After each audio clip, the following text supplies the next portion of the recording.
जे बिरहा देखे रहे नो तो देखते हैं, लेकिन जब बिरहा सुने रहे नो बे लोग बैठा है इंतजार में कॉल बिरहा हुई।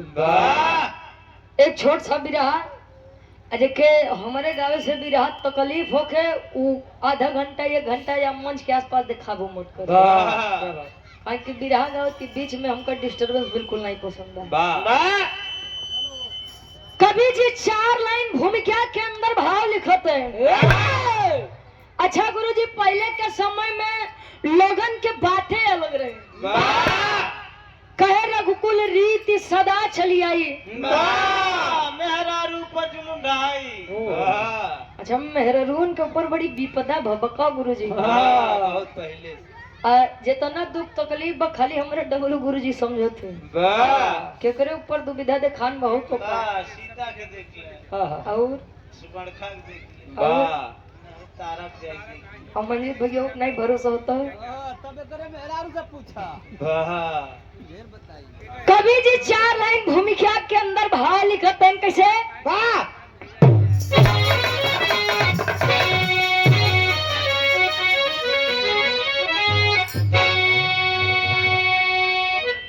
अरे चक्र सुदर्शन त्रिशूल वज विश्वकर्मा जी जिसको है खुद ही बनाए, अरे पुष्पक विमान की रचना किए, तो रावण भी जिसको हवा में उड़ाए, कर्ण का कुंडल दधीची की हड्डी से बाबू दिव्यस्त्रों की देखो रचना रचाए,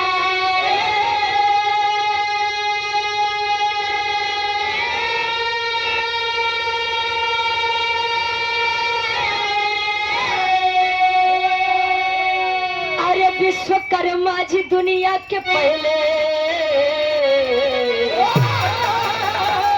इंजीनियर है बात यमले तू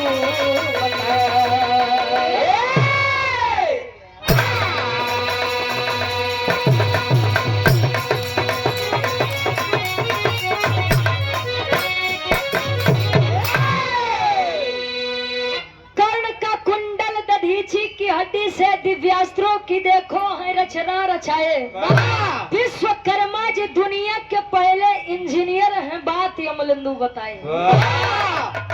कहे वेद में भेद नहीं, भेद है विद्वानों में। पहले के समय में अगर निर्माण करता देखा जाए, चाहे सत्युग होके त्रेता होके द्वापर होके, ता विश्वकर्मा जी से बड़ा इंजीनियर तो उड़ावे नहीं भा गुरु जी। आज आदमी बनावत है हवाई जहाज के आदमी उड़ावत है, एक विश्वकर्मा जी त्रेता युग में पूरा कर दिए पुष्पक विमान बनाए के। रावण जी आए सीता जी के हरण करने लेके चल दिए भाई कहो, मतलब विश्वकर्मा जी। अच्छा विश्वकर्मा जी हरे अलग मिजाज वाले रहे, पत्थरे से लड़का जन्माए दे। विश्वकर्मा जी के बारे में कवि जी 1 लाइन लिखते फिल्मी गजल बा, कोनो लड़का अपने परवरदिगार अल्लाह से फरियाद करे कैसे?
बड़े भाई आप हमारे सिंटू यादव प्रधान जी हमारे सर्वेपुर से, सरगीपुर से, अच्छा सरबीपुर से, हाँ बस भैया अब जान गए।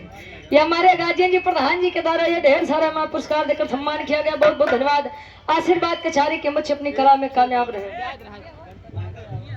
और अपना म्यूजिक प्रयागराज सीताराम बिरहा म्यूजिक राधा म्यूजिक क्लब के डायरेक्टर साहब सम्मानित गार्जियन जी हमारे महेंद्र यादव दादा गोहानी प्रयागराज की ऐतिहासिक सजने में शेष भाव का सम्मान 200 रुपया, बहुत बहुत धन्यवाद। आशीर्वाद के चारे 40 मिनट 45 मिनट मुंबई के धैदा गवाई फिर चला देखा कहे न करूं याद ना याद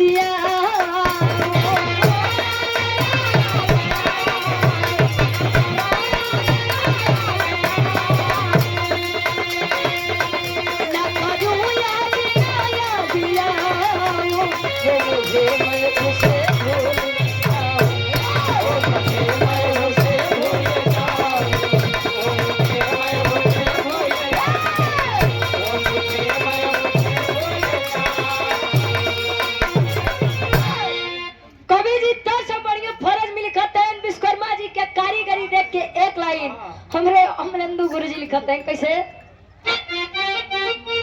और सम्मानित गार्जियन जी उदय राज फौजी साहब गार्जियन जी के द्वारा 100 रुपया, बहुत बहुत धन्यवाद। आशीर्वाद के छारे के हम बच्चे अपनी कला में कामयाब रहे। कला विश्वकर्मा अपनी दिखा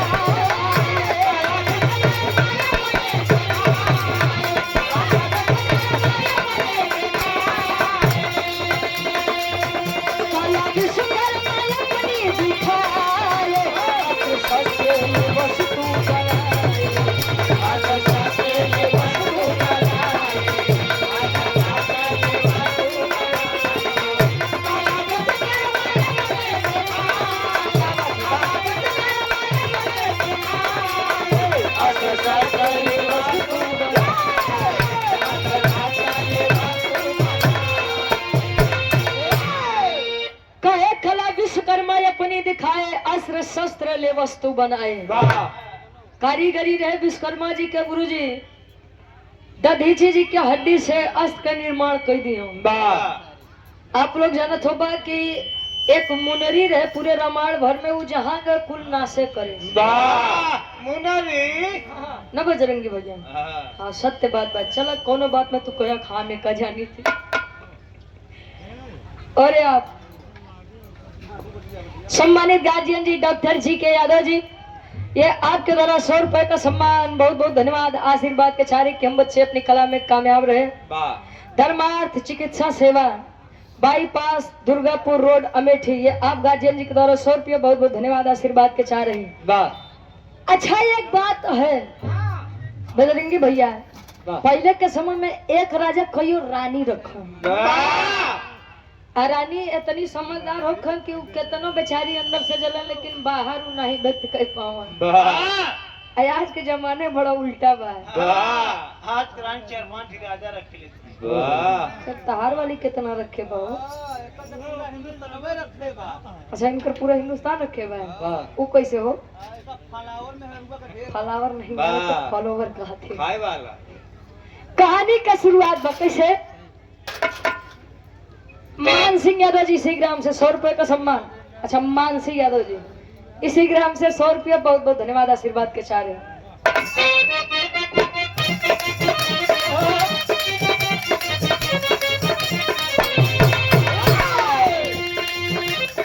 समय था ऐसा सजा इंद्र के दरबार रहे, समय था ऐसा सजा इंद्र के दरबार रहे, घृता छीका सबके मन में वार करे।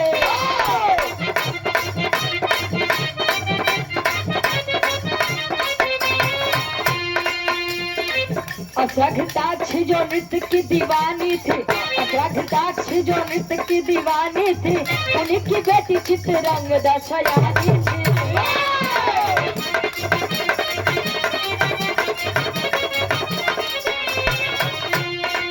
लोगों की भीड़ में जब दोनों सजा करती थी, लोगों की भीड़ में जब दोनों सजा करती थी, बस यही बात विश्वकर्मा बुरी लगती थी।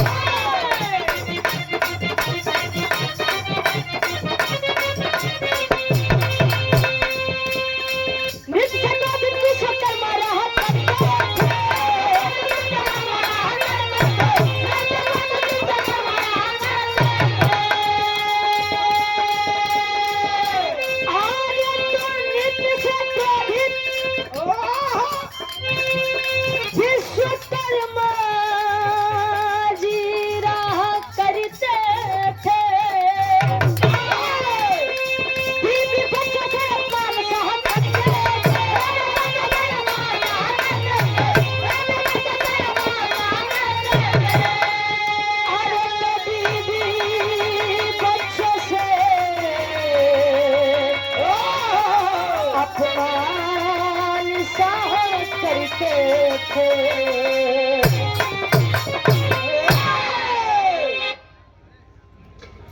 प्रिंस यादव जी अग्रसर अमेठी के ऐतिहासिक सरजमी से आपके द्वारा 100 रुपया बहुत बहुत धन्यवाद। आशीर्वाद के चारे की हम बच्चे अपनी कला में कामयाब रहे। कहानी पर तनी से आप लोग विचार करिए। विश्वकर्मा जी निर्माणकर्ता की यदि बात किया जाए तो सबसे पहला नाम विश्वकर्मा जी का उठता है। विश्वकर्मा जी की जयंती पूरे भारत देश में लोग हर्षोल्लास के साथ मनाते हैं। कब जानते हैं? 17 सितंबर को। विश्वकर्मा जी की एक पत्नी थी जिनका नाम अप्सरा घृताक्षी था। एक रानी और भी रहे विश्वकला जी का नाम रहे। अप्सरा घृताक्षी इंद्र जी के दरबार में नाचने और गाने का कार्य करती थी। पहले के समय में नृत्य होके नर्तकी नाचे, आज के समय में हुए ऑर्केस्ट्रा हो गए बा। अबे सुनबे भय कि बलम के भांगड़ू बाबे लनवा तले म्यूजिकियो बड़ा बढ़िया बताए दिया रे वाह। घृताक्षी विश्वकर्मा जी की पत्नी थी। अब विश्वकर्मा जी के पहले तो बड़ी इज्जत रहे कि जहाँ आदमी देखा रे विश्वकर्मा जी ठीक बा, बढ़िया भैया बढ़िया बा। बस यहाँ से ठेका मिला बा, जहाँ तक वो निर्माण करे आवत तो बातचीत होकर अजले इंद्र जी के दरबार में पहुंचे थे आदमी यह कहा कि यार कुछ होखा, लेकिन विश्वकर्मा जी के मेहरारू बड़ी नगद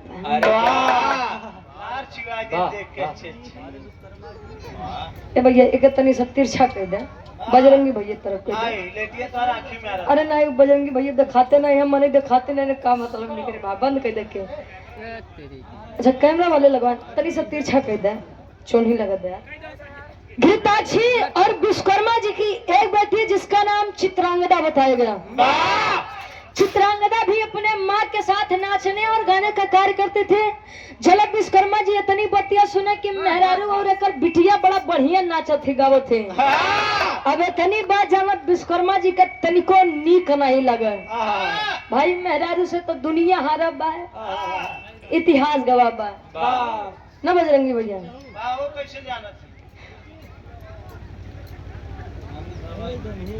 अखिलेश यादव जी सोनारी की 5 सजमी से आप बड़े भाई के द्वारा 51 रुपया बहुत बहुत धन्यवाद। और आप सम्मानित पूज्य बाबू जी श्री राम जतन यादव जी दूल्हे बादशाह जी क्या पूजनीय बाबा जी यानी दादाजी के द्वारा ये 101 रुपए का सम्मान बहुत बहुत धन्यवाद आशीर्वाद के चाह रहे हैं। मेहरारू से तो दुनिया हरा बा, इतिहास गवा बा, कहीं तिरिया चरित्र दैबो न जाना है। मेहरारू के चरित्र तो भगवानों नहीं जान पाए ना, आप लोग तो बहरहाल इंसान है। पहले के दुल्ही है भैया मांग भर के सेनूर लगावे यहाँ से कि हमरे दुल्हा के आयु लंबी होख। नरेंद्र चाचा आज के दुल्ही तनी सा टीक ली हूँ बगली से बाल आगे कर ली है ताकि ई न लगे कि हमार शादी बियाह भबा काहे बदे जानत है। ये जल्दी मारा दूसरे जाई तो तहार वाली कितना लगा थे यार वाली बेलचस लगावत है। और आप सूरज बिरहा music Ram surgical care Sonari road Ramganj Amethi की तरफ से। अच्छा ये हमारे गार्जियन जी के द्वारा 500 रुपया पहले दिए रहे 100 रुपया वही देते हैं।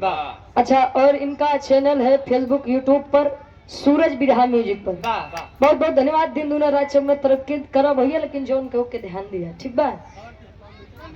सूरज बिरहा म्यूजिक ये अपने अमेठी के ना भैया रामगंज अमेठी रामगंज अमेठी के। हाँ हाँ भैया जानो महाराज ए भैया। अच्छा विश्वकर्मा जी आए अपने बिटिया चित्रांगदा का बना कहे लड़की लड़की बात कर भी रहा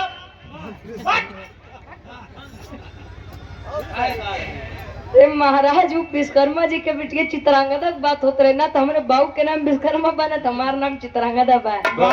हर तो का बता दे नाचे और गावे में बड़ा अंतर होता ठीक बा। हाँ नहीं तो उठाई के यूट्यूब देख लगर कहूँ माँ जरा से कमर लचकी हो तो दिन से बिरहा बंद कर देवे पागल आदमी ए भैया। अच्छा यार चित्रांगदा के पिता विश्वकर्मा जी जब चित्रांगदा को डांटने लगे तो चित्रांगदा का मन बड़ा उदास हो गया। जब मन उदास हुआ तो बेचारी स्वर्ग लोक छोड़ के आवत बका ई अपने मृत्यु लोक में भ्रमण करत बा।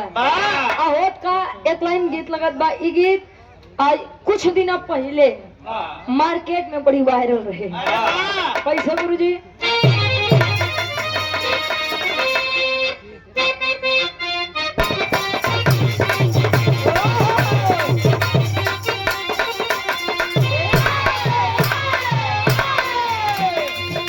बुढ़ावा अपने दुल्हैया के मनावन करत बा। कैसे?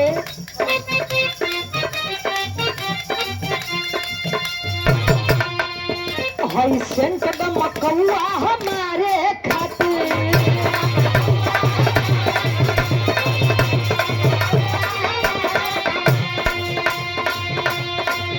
सपमान बाबे तोहरे सिंगारे खातिर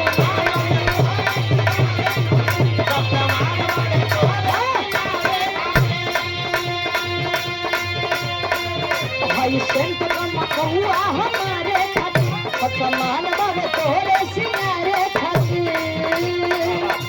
काले दुलही काए टिकली लैला झुमका लैला कजरा हाय खाई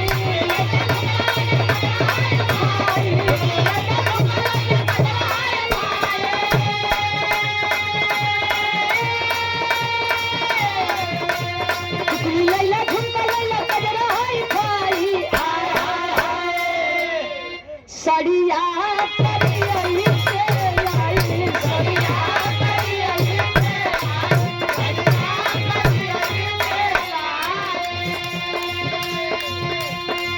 विश्वकर्मा जी की बात सुनकर के चित्रांगदा चली है। कैसे?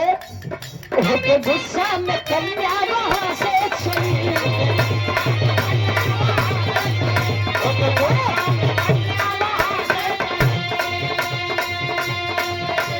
मुकवा में आई कचनारी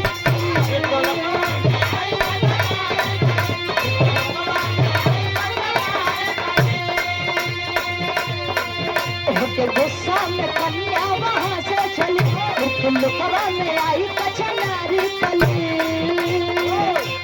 होके इधर उधर कहे कि किधर जाए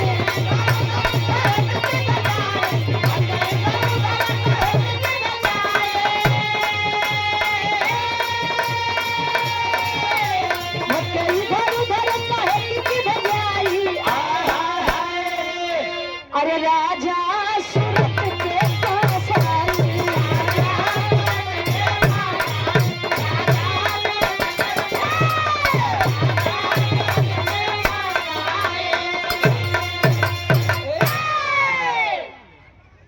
और अपना सम्मानित हमारे गार्जियन जी आप उदयराज फौजी साहब। अच्छा अग्रेसर से हमारे घर मलिकार साहब आपके द्वारा 100 रुपया बहुत बहुत धन्यवाद आशीर्वाद के चारे कि हम बच्चे अपनी कला में कामयाब रहे। हाँ चले यही के बाद बिरहा हो जाए ताकि बाबू हरे न गुस्साए नहीं तो ये हो कि पता नहीं के कर बिरहा बोलाई लिए रहे चंदून तज में बड़ा बदनाम है ई बार एक खिगा दे ओकर बाद सुनक तबे जाबे। अच्छा यार विश्वकर्मा जी की बात सुन करके चित्रांगदा मृत्युलोक पर आई और मृत्युलोक में एक राजा जिनका नाम राजा सूरत बताया गया। SURAT सूरत समझ ले भाई नहीं तेरे कुछ समझ ले जाए सूरत गुजरात वाला ना यार नाम होता राजा सूरत से टकराव हुआ। अगुरु जी जब आंख से आंख लड़ी लड़ी तो दोनों फूट गई आंख लड़े से आप फूटत हो।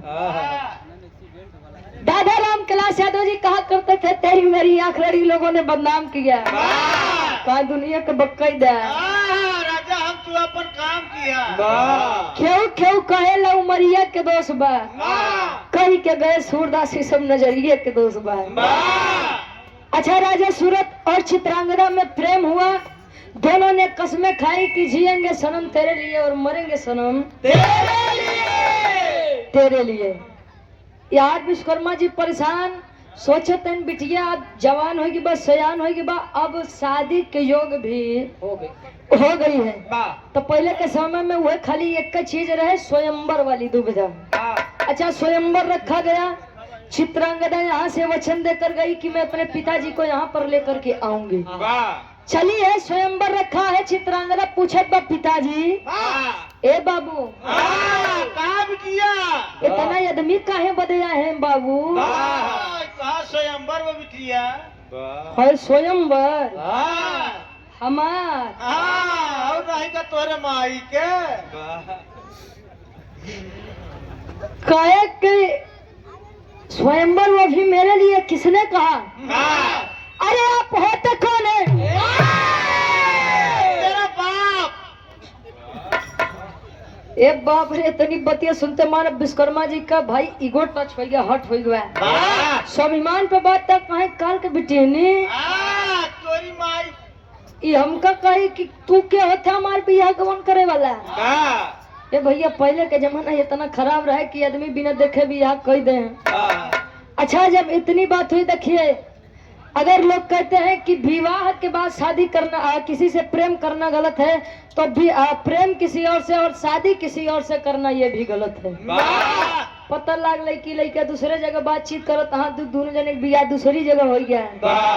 आदत नहीं छूट, दुल्ही पता लग दुल्हा के नीला ड्रम में भरत बा और लड़का लड़की के फ्रिजी में डालत बा। काहे चार जीवन नष्ट करत है? जे जहाँ जाओ के जाए तो सीधी बात भैया तू करत है, तू जाना मन ये वैसे न तो का मतलब बा ढेर दबाव डाले से का गुरुजी। अच्छा, इतनी बात सुने हैं विश्वकर्मा जी, तब विश्वकर्मा जी पहले के आदमी घुसियाए तो कमंडल से जल निकाले, जल निकलते मन तुरंत श्राद्ध सुनाई दे। श्राद्ध सुनावे कैसे? टेरी के भाव लगत बा।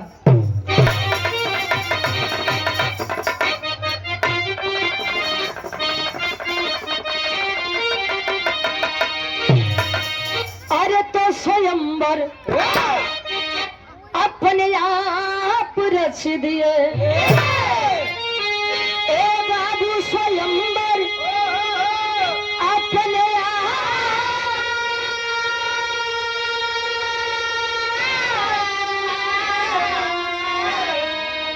अरे स्वयंवर अपने आप रच दिए। अरे तो दुआ तो दिए नहीं, बदले में मिला सजा।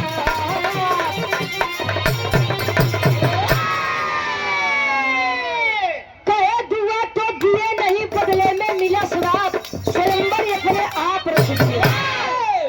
श्राप सुनाए कि ऐ लड़की, तूने जिस किसी के लिए मेरी मान मर्यादा को भरे समाज में मिट्टी में मिलाया है, मैं तुझे श्राप देता हूँ कि यदि तू किसी से भी मेरी मर्जी के खिलाफ शादी करेगी तो तेरे शादी करते हुए वह यमलोक में पहुंच जाएगा। यमलोक का मतलब यमराज जी आई, हाँ यमराज जी लेके चली जाए, यानी मृत्यु के देवता आएंगे और तुम्हारे पति को लेकर के जाएंगे। इतनी बतिया जले चित्रांगना सुनत बा, विचार करत बा, आय हाय दुआ तो देना था, आशीर्वाद देना था, वो तो देवे नहीं भैया। शराब पिए लोग सुनाई दे, हम तो जिये हमार दुल्हन मर जाई, बता रहा। चलिए आई है मृतलोक में, नदी के किनारे बैठी है और यही सोच करके पानी में कूदी है अपनी जान देने के लिए। पानी का बहाव तेज है, पानी के बहाव से लड़की मूर्छित होकर के बहते बहते पहुंचती है एक मुनि जी की कुटिया के पास, जिनका नाम ऋतिक ध्वज मुनि बताया गया। मुनि जी देखे, शिष्यों को आदेश दिए कि बेटा देखो कौन है। लड़की कौन है? तू नहीं जानता हो? कहे देखिए कौन है, और इतनी कम उम्र में इतना बड़ा फैसला। गए लेकर आए थले लड़किया बतावत बा। कवि जी लिखते हैं जिन्हें रहन चल गए बेचारू कहारा से गीत कवि जी लिखते हैं, चौक के भाव लगत बा।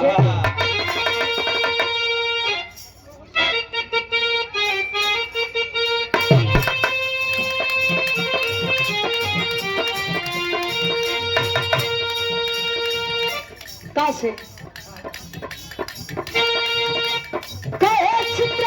मुनि सजा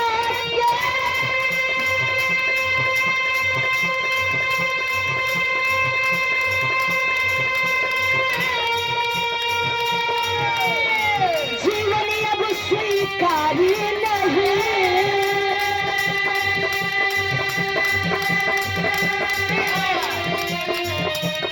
खुद की मर्जी से शादी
गार्जियन जी, अभय प्रताप यादव एडवोकेट साहब किसी भी व्यक्ति के साथ अन्याय के खिलाफ निशुल्क मुकदमा लड़ेंगे। कहाँ है भैया?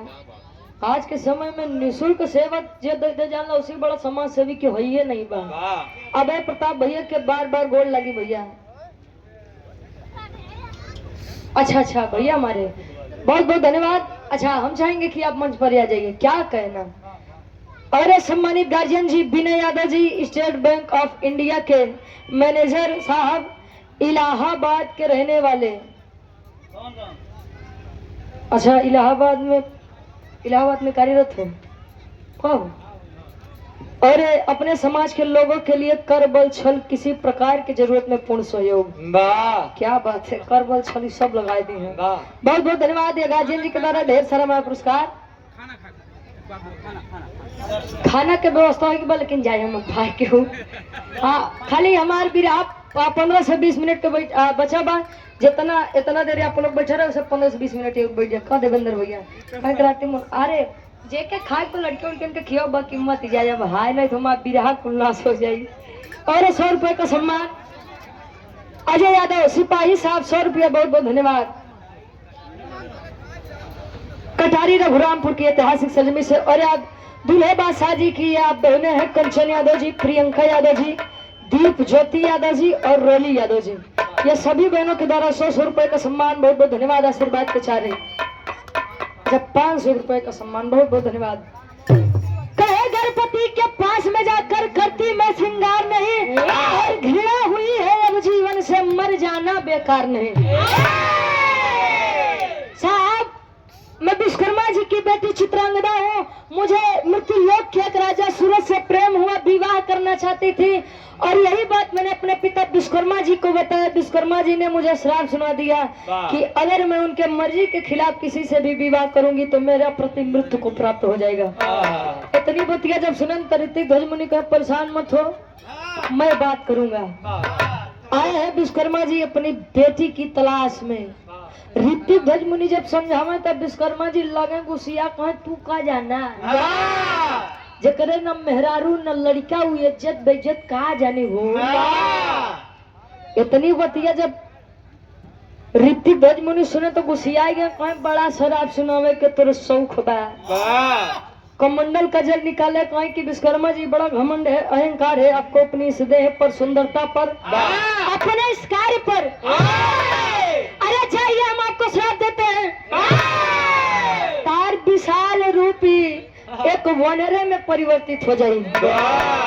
वानर का मतलब बनरे में परिवर्तित हो जाए।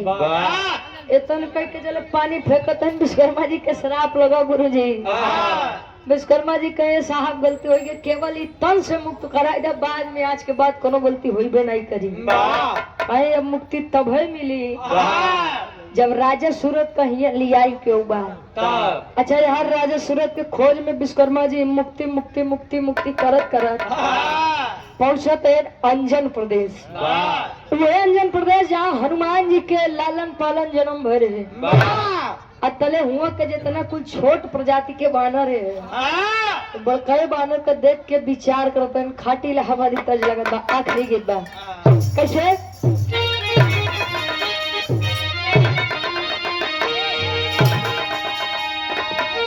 आए हाय अरे राम झकोर मार झुलनी। बाबू राम हरे यादव जी गाँव झूसी नरेश प्रयागराज। अरे राम झकोर मार झुलनी का है साड़ी लहराए हो झकोर मार झुलनी।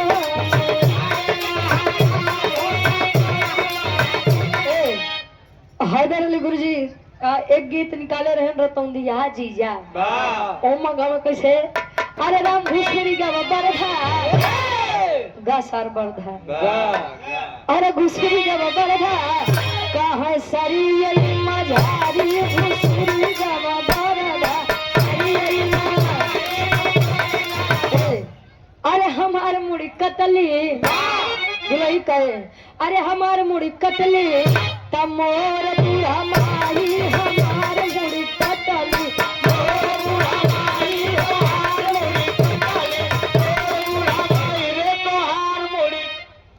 हमार मुड़ी कटली हमार बूढ़ा मायू दुलही कहे महाराज। तोर मुड़ी कटनी तो तू अपन बतावे लागत है बेचारू का।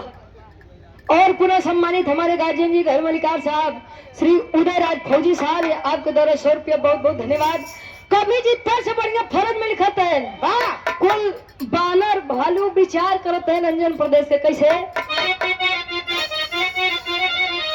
अरे कहाँ से जा बनरा बजरंगी भैया, अरे कहाँ से जा बनरा मोर गाड़ी कहाँ से आया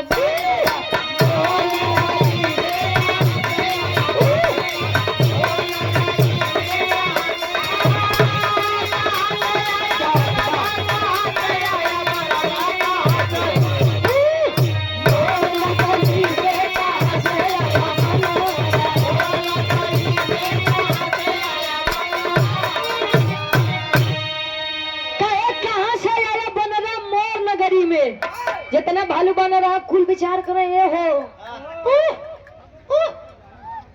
असर देना है बतौर खानदानी करना में डब्लू विश्वकर्मा बतू खानदानी असर कहाँ से जाई भाई। अरे आप सम्मानित बड़े भाई हमारे अनिल यादव जी भवानीपुर की ऐतिहासिक सरजमी से ये आपके द्वारा 100 रुपया बहुत बहुत धन्यवाद आशीर्वाद के चारे की हम बच्चे अपनी कला में कामयाब रहे। हनुमान जी देखो हो विश्वकर्मा जी तू बानर बन के आया तो कुछ बरियारे कांड करके लौटा है। विश्वकर्मा जी का बात बा अरे महाराज ऋतिक ध्वज मुनि के श्राप लग बा मुक्ति के खोज में निकला ही अब यहाँ आई गई बस खाली एक बार बता दे राजा सूरत कहाँ है। एक पहले के समय में कोनो भी काम होखे तो के पीछे कोनो विधि के विधान होखे। विश्वकर्मा जी वानर तो बने लेकिन वानरी रूप में भी उन्होंने एक ऐसा कार्य किया जो पूरे रामायण के लिए आज भी एक ऐसा वरदान बना। शायद वो दोनों न होते तो सीता जी का लाभ बड़ा दुर्लभ हो जाता। हनुमान जी कहा बस बस यार रुका अब हम जाते पार मुक्ति हम ही खो जाए। गए कहा इंद्र जी के दरबार विश्वकर्मा जी के मेहरारू घृताक्षी लगे कहे सब दिन नचबे गाऊ करबू कि कुछ औरो कार्य करबू कहे का कहे तहा जना विश्वकर्मा जी वानर बन के मृतलोक में हमारे नगर में खोजत हैं टहरत हैं कहे तब कहे हम चला विश्वकर्मा जी लेके चला हनुमान जी लेके चला इनके का विश्वकर्मा जी के मेहरारू घृताक्षी के होठ का कभी जी लिखत है।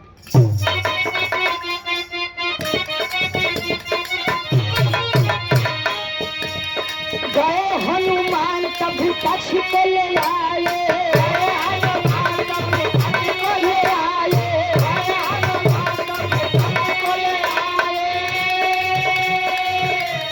वानर बन के विश्वकर्मा संबंध बनाए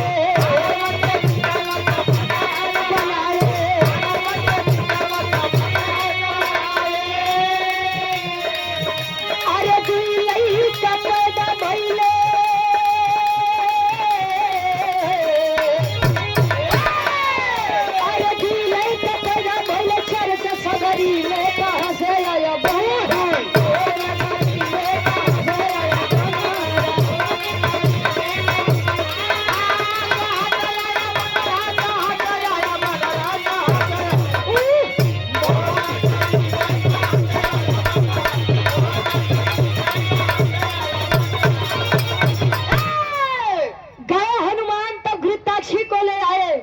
घृताक्षी जी आई एक बार तो बड़ा मुस्कुराए अरे विश्वकर्मा जी के हमरे ये हाल इतनी लंबी पूंछ इनकर इतनी लंबी पूंछ मुंह देखता लाल बनर की नहीं एकदम सेम टू सेम लागत बा जैसे बनरे के तने पाए हो जन्म से।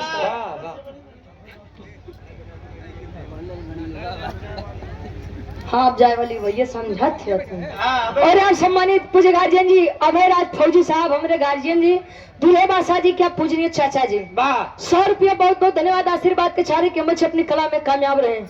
आई घृताक्षी जी तो हनुमान जी का देख के मुस्कुरा मत कहता कहीं काम करा तो अगर प्रेम चाहिए ये विश्वकर्मा जी के तो काम करा तू बनरी बनी जा आरती बने बाने घृताक्षी तो देखा हनुमान जी का मुख आधा दिमाग में खराब बा। मछली खाब सूरत सुंदर हम बानी, केहू से न कम बानी। कहे बतावा हमें तनी सुंदर और हम चलो बनरी बनबे इनके बदे। कहे अगर प्रेम चाहिए तो बनी जा, नहीं तो निकल ला पतली गली से। और सम्मानित गार्जियन जी, अभयराज यादव गार्जियन जी हमारे एडवोकेट साहब जोशी ग्राम सभा के हैं, चाहेंगे कि भैया आप आ जाइए मंच पर, मुलाकात हो जाए, नहीं तो मंच से उतरने के बाद मुलाकात हो जाएगी। कहो ये आपके द्वारा 100 रुपए का सम्मान, बहुत बहुत धन्यवाद, आशीर्वाद के चाह रहे हैं। अच्छा, बानरी रूप लेके घृताक्षी जी विश्वकर्मा जी के सामने लगे पोज पर पोज मार रहे हैं। यहाँ जब अच्छा मेहरारू जात हो था ऐसे गुरु जी कि अगर तनको लड़का नगद दिखाई तो कुछ न करिए, लेकिन अगर बारी आगे पीछे करे लगी तो समझ जो कुछ न कुछ दाल में काला बा। अच्छा यार, घृताक्षी जब यार वाहर करे तो विश्वकर्मा जी कहे मुक्ति के भाड़ में। अब कैसो पहले युक्ति के जोड़ लगा बा, विश्वकर्मा जी लगे घृताक्षी के पीछे पीछे भागे। अच्छा प्रेम बना, दोनों में संबंध बना। वानरी रूप घृताक्षी जब गर्भवती हुई गुरुजी, गर्भ धारण हुआ, धीरे धीरे समय बीता तो 2 वानर पुत्रों को जन्म दिया घृताक्षी जी ने वानरी रूप में। 2 वानर पुत्रों का जब जन्म हुआ तो घृताक्षी जी कहीं कि यहाँ हम प्रेम खोजे आ रहे, 2 ठिलई का जन्म ले ली। अब हम जाते ही इंद्र देवता बुलावत है ना, विश्वकर्मा जी अपन मुक्ति है लड़का खोजे को वो जाने, उनका काम जाने। चलिए घृताक्षी। अच्छा फिर से ध्यान जब टूटा, कहे रे विश्वकर्मा तो है मुक्ति है रे ग्रहण यार, तो तू कहाँ अपने जुगती के पीछे लग गया। तो वो 2 वानर पुत्र छोड़ कर चल रहे मुक्ति मुक्ति करत। कहा फिर से ऋतिक ध्वज मुनि के पास। ऋतिक ध्वज मुनि से कहे कि मुनीष जी आप राजा सूरत को बुलाइए, मैं अपनी स्व इच्छा से दोनों का विवाह करवाऊंगा। करवाओ तो कैसे पापट के भाव लगत बा। और आप फौजी भाइयों की तरफ से दुल्हिनपुर से और 100 रुपए का सम्मान, गार्जियन जी बहुत बहुत धन्यवाद, आशीर्वाद के चाह रहे हैं। अरे प्रधान जी के मौसिया जी, अरे क्या कहना, उसे दोनों जने लगते हो बहुत बहुत धन्यवाद, आशीर्वाद के चाह रहे कि बच्चे अपनी कला में कामयाब रहे। पापट के भाव लगत बा। कवि जी लिखते हैं आज विश्वकर्मा जी वानर रूप में अपनी बेटी चित्रांगदा और राजा सूरत का विवाह कराते हैं। कैसे?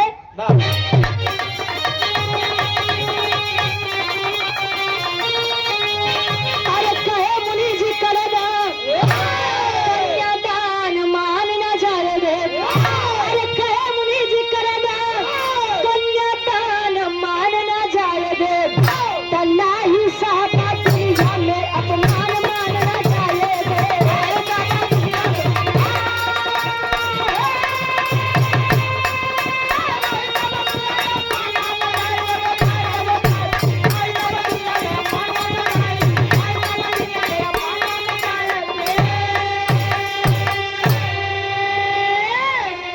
अरे बात सुनकर विश्वकर्मा जी हाथ को बढ़ाए हैं, चित्रांगदा के हाथ राजा सूरत को थमाए हो। अरे कहे खुशी रहा दुनिया, संतान मान न जाए दे।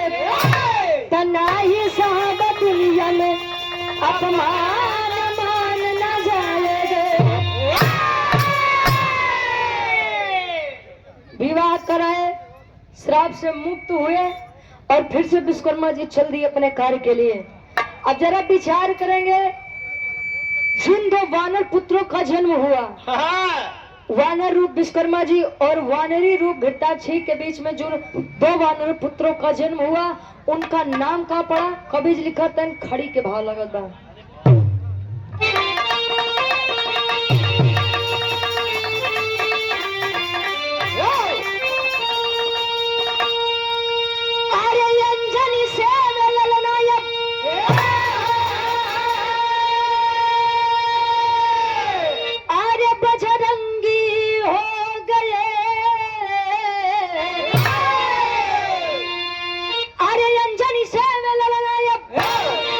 बजरंगी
पैदा नल नील हो के उनके संगी हो गए। अंजनी के पुत्र थे बजरंगी जी, हनुमान जी। और जब दोनों माता पिता छोड़कर उन दो वानर पुत्रों को चल दिए, उनका नाम का पड़ा नल और नील। जो भी गार्जियन जी उसे तो रामायण महाभारत के बारे में बच्चा बच्चा जानकार है।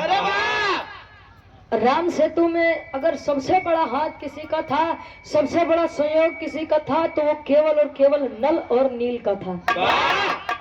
अच्छा, कभी कभी होता है गुरुजी कि हमारे लिए श्राप भी वरदान बन जाता है। बजरंगी भैया, कभी कभी श्राप भी वरदान बन जाता है।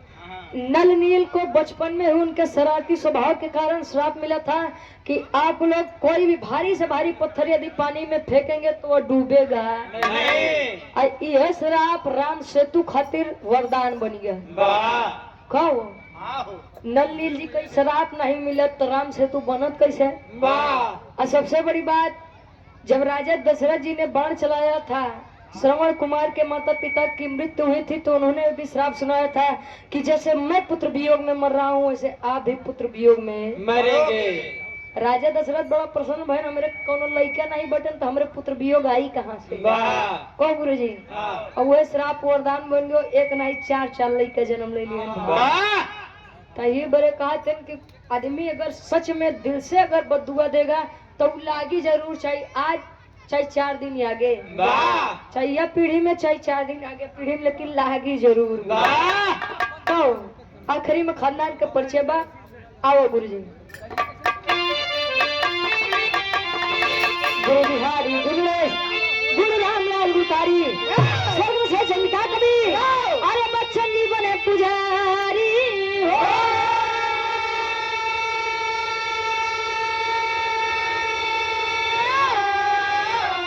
अरे स्वयंवर अपने आप रच दिए, गावे रुचि पानी का पानी ना, स्वयंवर अपने आप रच दिए।